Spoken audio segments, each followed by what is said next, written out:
నమస్తే, నేను సిరి.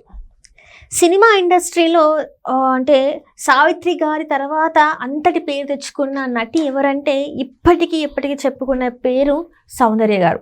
సౌందర్య గారు చనిపోయి దాదాపు 20 ఏళ్ళు కావస్తున్న తరుణంలో ఇప్పుడు ఆమె అంటే ఎలా అయితే చనిపోయిందో ఆ చావు వెనకాల ఒక రహస్యం ఉందన్నట్టుగా, లేకపోతే ఆమెను కావాలనే చంపించినట్టుగా ఒక వ్యక్తి బయటకు వచ్చి మాట్లాడడం జరిగింది.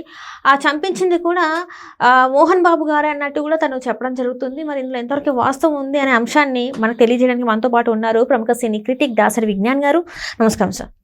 సార్, ఇప్పుడు చూస్తుంటే సినీ నటి సౌందర్య గారు చాలా వరకు తను ఒక ఫ్యామిలీ హీరోయిన్గా, అంటే తను చేసేవన్నీ కూడా చాలా వరకు ఫ్యామిలీ ఆడియన్స్ని అట్రాక్ట్ చేస్తూ ఉంటాయి. మన ఇంట్లో అమ్మాయిలాగా అనుకునే ఒక క్యారెక్టర్స్ అన్నీ చేస్తూ ఉంటారు. అట్లాంటి తను అనుకోకుండా ఒక ఫ్లైట్ యాక్సిడెంట్లో చనిపోవడం జరిగింది. అయితే ఇప్పుడు ఆ ఫ్లైట్ యాక్సిడెంట్ చేసింది కూడా మోహన్ బాబు గారు అని చెప్పేసి ఒక ఖమ్మం జిల్లాకు చెందిన ఒక వ్యక్తి వచ్చేసి చెప్పడం జరుగుతుంది. ఇందులో ఎంతవరకు వాస్తవం ఉందంటారు? యాక్చువల్గా మోహన్ బాబు గారి ఇంటి గురించి కాసేపు మాట్లాడుకుందాం, తర్వాత మిగతా క్యారెక్టర్స్ అన్ని ఎంట్రీ చేద్దాం step by step. Mohan Babu గారు ఏదో వాళ్ళ సలహా ద్వారా వీళ్ళ సలహా ద్వారా కొంచెం ఇన్వెస్ట్మెంట్ పట్టుకొని జల్పల్లి ఫామ్ హౌస్ కొన్నారు. నవ్వు ఒక ఆర్టికల్, మోహన్ బాబు గారు సౌందర్య ఆస్తిని కాజేశాడు అని వచ్చింది.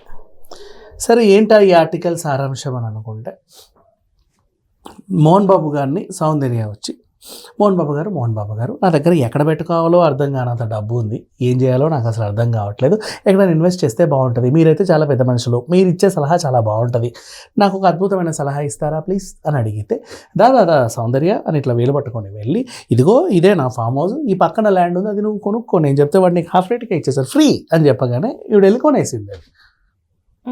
ఓకేనా? తర్వాత ఎప్పుడైతే ఈవిడ కొనిందో అవన్నీ అయిపోయినాయో, ఈ టైంలో అనుకోకుండా అన్ఎక్స్పెక్టెడ్గా ఫ్లైట్ యాక్సిడెంట్ అయ్యింది, అది హెలికాప్టర్ యాక్సిడెంట్. అలా సౌందర్య గారు లేరు. అప్పుడు మోహన్ బాబు ఏం చేశారు, అమ్మాయి ఇట్లా ఇవి లేదు కదా అని చెప్పి మెల్లి ఇదంతా నాది అని కంచకట్టేశాడు అనమాట.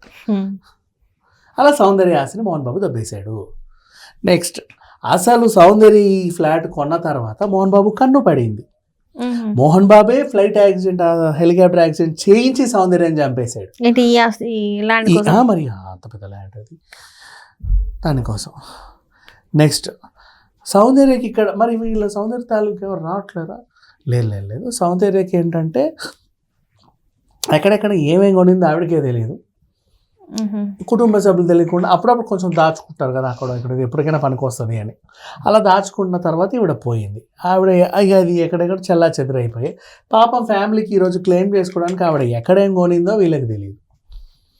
అయ్యో పాపం ఎంత కష్టం వచ్చిందో అని వాళ్ళు కొంతమంది.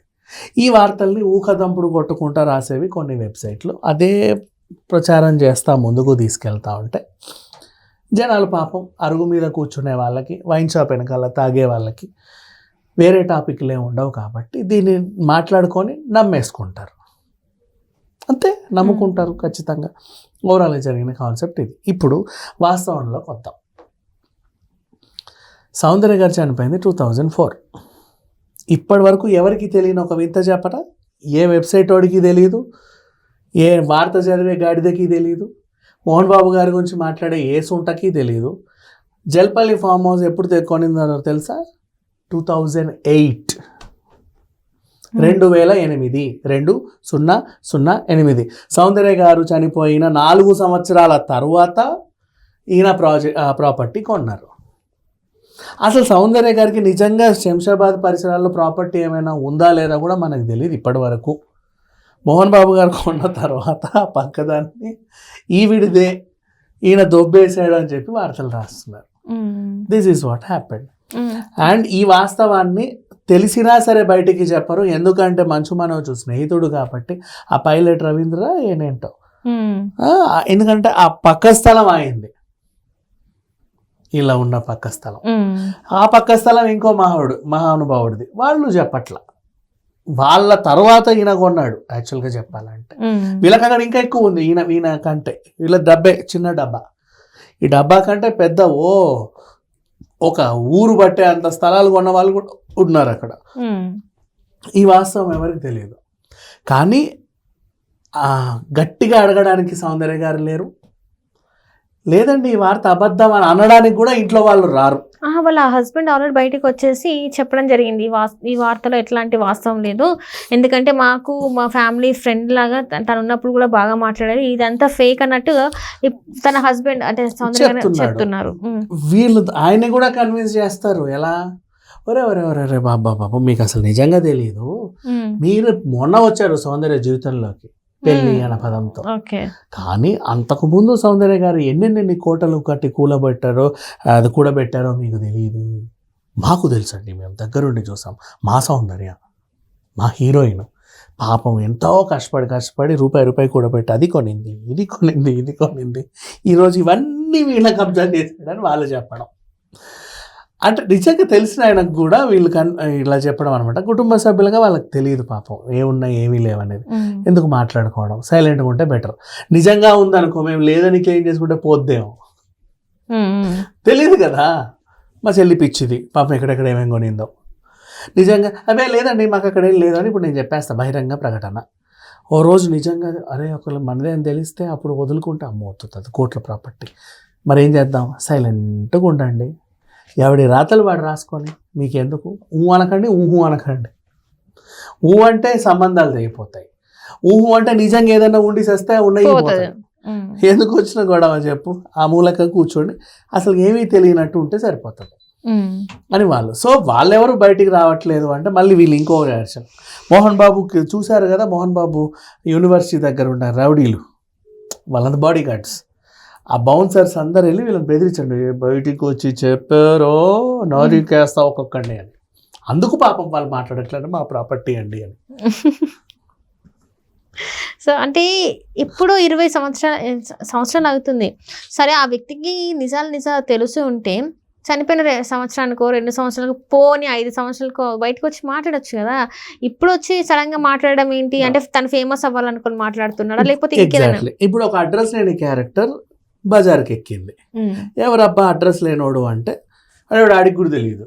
ఫేమస్ మన ఖమ్మం జిల్లాలో ఖమ్మం రూరల్ పోలీస్ స్టేషన్లో సత్యనారాయణపురం అంటారు, అందంగా ఉంటుంది ఆ ఊరి పేరు. ఈయన ఏదో మల్లు ఈయన పేరు చిట్టి మల్లో చిట్టి బాబో వాట్ ఎవర్. ఈ పెద్ద మనిషి ఏం చేశాడు, రూరల్ పోలీస్ స్టేషన్ స్థానిక పోలీస్ స్టేషన్కి వెళ్ళి కంప్లైంట్ ఇచ్చావు. ఏమని, ఫస్ట్ అసలు నీ కంప్లైంట్ ఎందుకు తీసుకోవాలి, ఓ గెటప్ వేసుకొచ్చావు, ఓ జెండా, ఓ ఇంకేదో ఏదో కట్టి ఏదో చుట్టి ఓ టైప్ ఆఫ్ డిఫరెంట్ గెటప్లో వచ్చావు అక్కడికి. Hey different getup guy you come here అనగానే వచ్చేసాడు.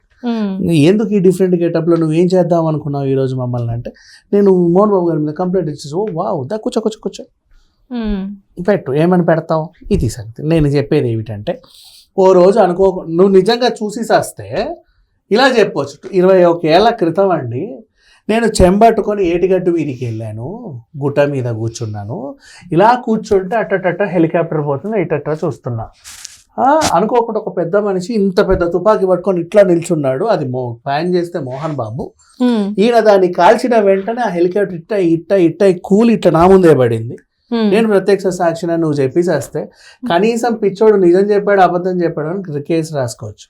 నువ్వు ఒక అడ్రస్ లేని గాడిదవి, నీకు ఏవి తెలియదు బి తెలియదు, 21 సంవత్సరాల క్రితం ఏదో జరిగింది, నువ్వు ఎక్కడ విన్నావో తెలియదు, సంబంధం లేని పోలీస్ స్టేషన్లో సంబంధం లేని కేసు సంబంధం లేని మనుషుల మీద పెట్టావు. ఈ దరిద్రాన్ని అందరూ వార్తలు రాయడం. ఇప్పుడు ఇదేంటంటే ఓవరాల్గా ఏదన్నా ఇట్లాంటి ఎలిగేషన్ పాస్ చేసి అందరు వార్తలు రాసేస్తారు, హేమకు డ్రగ్స్ కేసు లాగా. ఆమె తీసుకోలేదు అనేది ఎవడు చెప్పడం, మొత్తం రాసేస్తారు. ఇప్పుడు కూడా మోహన్ బాబు సౌందర్య అరెస్ట్ చేసేసాడంటే ఇట్లా చేసి అట్లా చేశాడంటే అందరు చెప్పడం. తర్వాత ఎప్పుడు అది అబద్ధం అని తెలుస్తుంది, అబద్ధం అంటే లేరా వదిలే అనేస్తారు. కానీ జరగాల్సిన డ్యామేజ్ అయిపోతుంది. ఇది ఈ డ్యామేజ్ చేయడానికి పెట్టుకున్న టార్గెట్ ఇది. అంటే మోహన్ బాబు గారి డ్యామేజ్ చేయాలని పెట్టుకున్న టార్గెట్ ఇదంతా కూడా 100% వాళ్ళు డ్యామేజ్ చేయడానికి చేసుకుందే. అండ్ ఈ డ్యామేజ్ కి ప్రధాన సూత్రధారి మనోజ్. ఈ అడ్రస్ లేని క్యారెక్టర్ కి అడ్రస్ ఇచ్చింది మనోజ్, ఆ డ్రెస్ ఇచ్చింది కూడా మనోజే చెప్పాలి. ఇది నిజంగా మరి ఇది కనుక ఇంటర్వ్యూ చూస్తుంటే మరి మనోజ్ గారు రియాక్ట్ అవుతే పరిస్థితి ఏంటంటారు? మనోజ్ రియాక్ట్ అయితే పరిస్థితి ఏంటి అంటే, ఇప్పుడు నెక్స్ట్ మనోజ్ చేసిన ఇంకో ఘనకార్యం చేద్దాం, దీన్ని ఇంకా కంటిన్యూ చేద్దాం. కొనసాగింపు. మోహన్ బాబు గారి మీద బురద చల్లడం, కన్నప్ప సినిమాని డ్యామేజ్ చేయడం ఈయన పెట్టుకున్న ప్రధాన టాస్క్.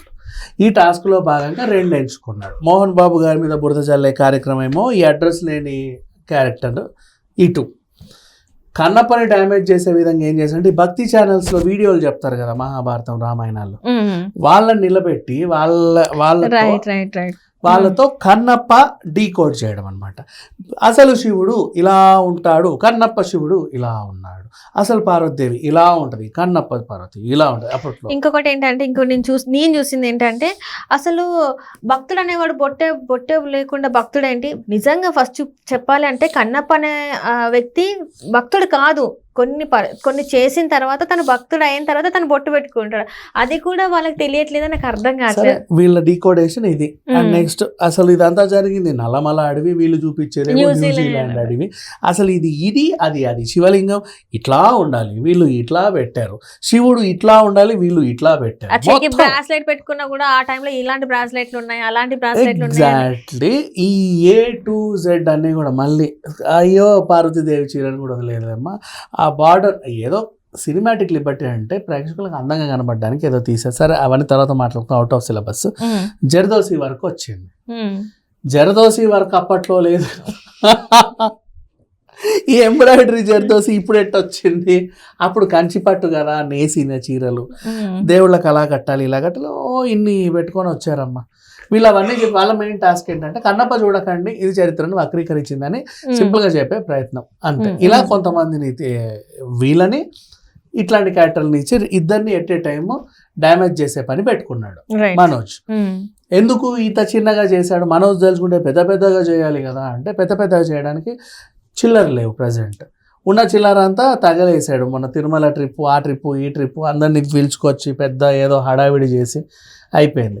ఇప్పుడు ఆ చిల్లర అడిగే ప్రసక్తి లేదు, నాన్నేమో ఇవ్వట్లేదు, ఎవరు ఇవ్వరు. ఏం చేశాడు?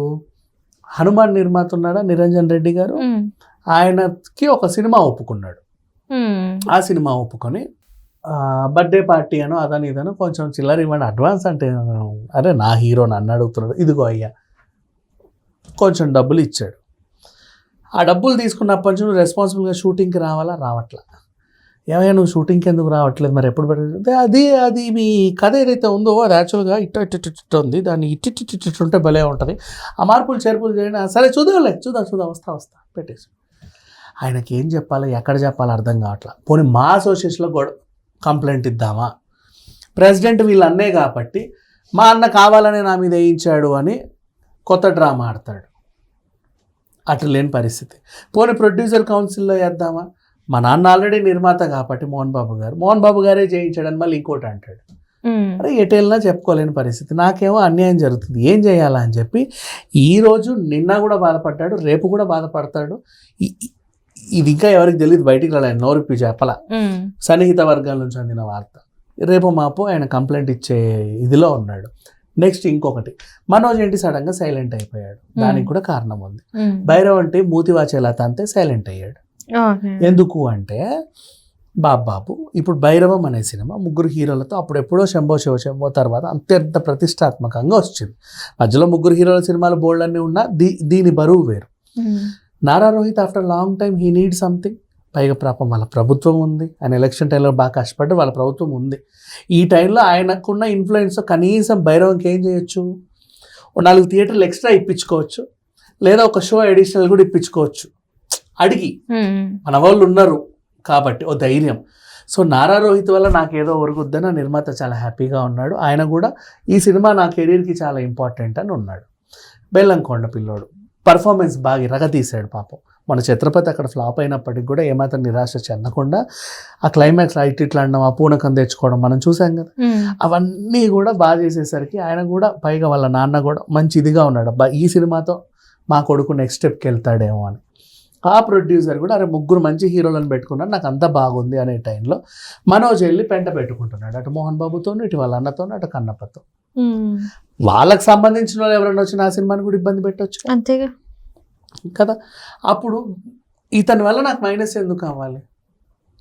ఇంతమంది కెరీర్కి ఒక క్వశ్చన్ మార్క్ నువ్వు ఎందుకు మిగిలాలి అని చెప్పి గట్టిగా అడిగితే, బాబు నువ్వేమన్నా ఇట్లాంటి దరిద్రమైన పంచాయతీలు పెట్టుకోవాలనుకుంటే ఈ పెంట ప్రోగ్రాంలు ఏమైనా డిజైన్ చేసుకుంటే మా సినిమా విడుదలైన తర్వాత నీ చావేదో నువ్వు చావు, మమ్మల్ని దయచేసి ఇబ్బంది పెట్టక, నిన్ను పెట్టుకున్న పాపానికి మేము రోజు రోజు ఏడుస్తున్నాం, ఏ రాత్రి ఏమైద్దో అని రైట్ అని చెబితే కంట్రోల్ అయ్యాడు భైరవన్ సినిమా కోసం. అయినప్పుడు నేను కంట్రోల్లో ఉన్న, ఏదో ఒకటి జరగాలి కదా విధ్వంసం అని ఇటు మోహన్ బాబు గారి మీద బురద చల్లే ప్రయత్నం, ఆయనకు ఆ సౌందర్య మ్యాటర్ దొరికి దాన్ని బాగా హైలైట్ చేసి ఈయన ఏదో చేద్దాం అనుకున్నాడు. గట్టిగా అరవడానికి నో అని చెప్పడానికి సౌందర్యం లేదు కదా, అదే ఆయన ధైర్యం. నెక్స్ట్ ఇటు కన్నప్పని డ్యామేజ్ చేయడానికి ఎన్ని విధాలుగా ప్రయత్నించినా అవ్వట్ల. రోజు రోజు పాటో గీటో లేక ఆటో ఏదో రిలీజ్ అయ్యి వీళ్ళని ప్రశంసిస్తున్నారు. అరే మరి బాగానే ఉందిలే, బాగానే తీసాడయ్యా మరి అనుకున్నాం, కానీ ఎంత బాగుంది. నిన్న లవ్ సాంగ్ చాలా బాగుంది, మొన్న భక్తి సాంగ్ చాలా బాగుంది. పైగా శివరాత్రి తర్వాత వీళ్ళకి బాగా కలిసి వచ్చింది. చక్కగా అన్ని టూర్లు వేస్తున్నారు, ముఖ్యమంత్రిని కలిశారు, అన్ని శివలింగాలను దర్శించుకున్నారు. ఏ దేవుడి దయో కొంచెం బాగుండే టైంలో పొరపాటున హిట్ అయితేమో, అసలు దీన్ని ఎవడు చూడొద్దు అంటే ఈ చరిత్రను వక్రీకరించింది అని చెప్పాలి. దానికి మనకు ఉన్నోళ్ళు ఎవరు? మనకు భక్తి చెప్పేవాళ్ళు బోల్డ్ మంది ఉంటారు, ప్రతి ఒక్కరికి ఎంతో కొంత ఫాలోయింగ్ ఉంటుంది. వాళ్ళు చెప్పి దాన్ని బాగా వైరల్ చేయాలి, ఈ టాస్క్ పెట్టుకుంటాడు. ఈ రెండు మనోజ్ చేసే పనులు అనమాట. ఈలోపు నన్ను అడిగితే ఇప్పుడు మన నిరంజన్ గారు కేసు వేస్తే బెటర్, అట్లీస్ట్ కనీసం తగ్గని ఉంటాడు. Right right right thank you so much.